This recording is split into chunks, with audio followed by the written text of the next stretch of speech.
CM बनने के लिए शिवसेना प्रमुख उद्धव ठाकरे ने कांग्रेस और एनसीपी से हाथ तो मिला लिया, लेकिन अब उनकी राजनीति की उल्टी गिनती शुरू हो गई है।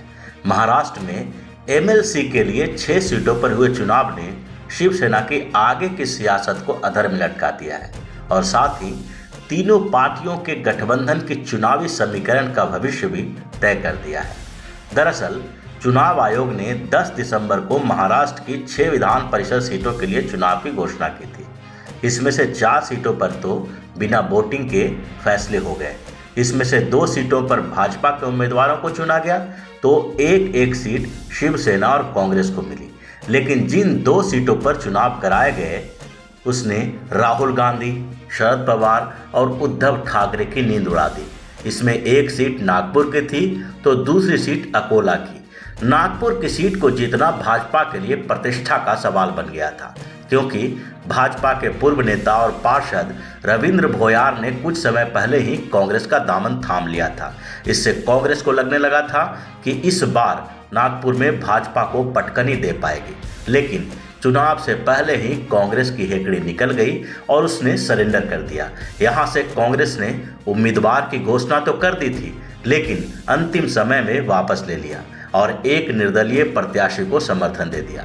लेकिन कांग्रेस, शिवसेना और एनसीपी की तिकड़ी भी भाजपा का मुकाबला नहीं कर पाया और नागपुर की सीट पर भाजपा की आसान जीत हुई। इसके अलावा दूसरी सीट अकोला की थी। यह शिवसेना की सीट थी, लेकिन कांग्रेस और एनसीपी के साथ उद्धव ठाकरे के गठबंधन से कई पार्षद नाराज चल रहे थे। इसके कारण कुछ पार्षदों ने भाजपा का समर्थन कर दिया और फिर अकोला के सीट पर भाजपा ने शिवसेना के उम्मीदवार को हरा दिया। इस चुनाव के परिणाम ने महाराष्ट्र के महाविकास आघाड़ी के भविष्य को अधर में लटका दिया है। राहुल गांधी के साथ संबंध बढ़ा रहे उद्धव ठाकरे को भी बड़ा झटका लगा है। ठाकरे को यह समझ में आ गया है कि चुनाव के बाद गठबंधन बनाना और गठबंधन के साथ चुनाव मैदान में उतरना दोनों अलग अलग परिणाम दे सकता है। भाजपा के साथ विधानसभा चुनाव लड़कर शिवसेना ने सीटें जीती और फिर सीएम बनने के लिए उद्धव ठाकरे ने कांग्रेस और एनसीपी के साथ गठबंधन कर लिया। लेकिन इन दोनों पार्टियों के साथ गठबंधन करके चुनाव लड़ना पड़ा तो उद्धव ठाकरे की पार्टी को अपना अस्तित्व बचाए रखना भी मुश्किल हो जाएगा।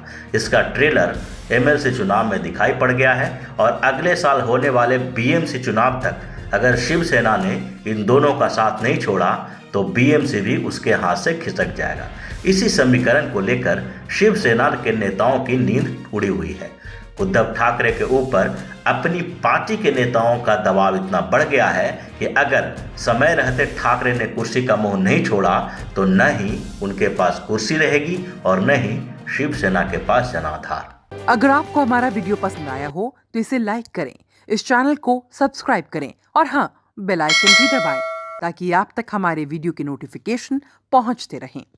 हमसे जुड़े रहने के लिए अपने सुझाव हमें कमेंट बॉक्स में देते रहें। हमें आपके सुझाव का इंतजार रहेगा। हमारे साथ जुड़ने के लिए धन्यवाद।